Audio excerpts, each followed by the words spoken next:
వీళ్ళే చిన్నపిల్లలు తినే ఆహారంలో కూడా విషం కలిపేసినా మనం ఆశ్చర్యపోకర్లే. ఎందుకంటే వీళ్ళ దగ్గరున్న ప్రచారమే తప్పుడు ప్రచారం. ఆ ఫేక్ ప్రచారంతోనే వీళ్ళు ఒక్కసారి నెగ్గారు, రెండోసారికి వీళ్ళ సమాధి అయిపోయారు. ఇంకా మీకు ఉదాహరణ చెప్పాలంటే ఈరోజు ఈ వైసీపీలో ఉన్న వైసీపీ గవర్నమెంట్లో ఒక డీజీ స్థాయి ఉద్యోగి మీద, పోలీస్ అధికారి మీద అటెంప్ట్ టు మర్డర్ కేసు పడింది 307.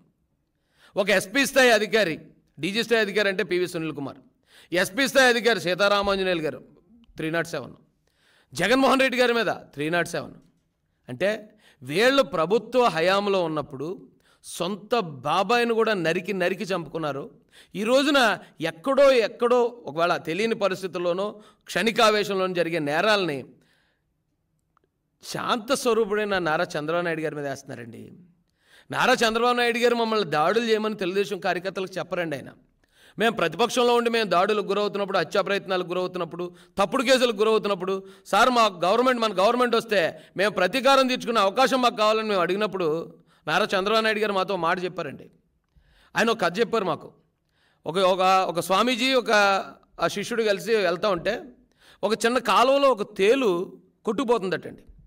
కొట్టుకుపోతుంటే దాన్ని చూసిన స్వామీజీ ఇమీడియట్గా ఆ తేలు ప్రాణాన్ని కాపాడడానికి ఆ తేలును పట్టుకున్నాడు చేతితో.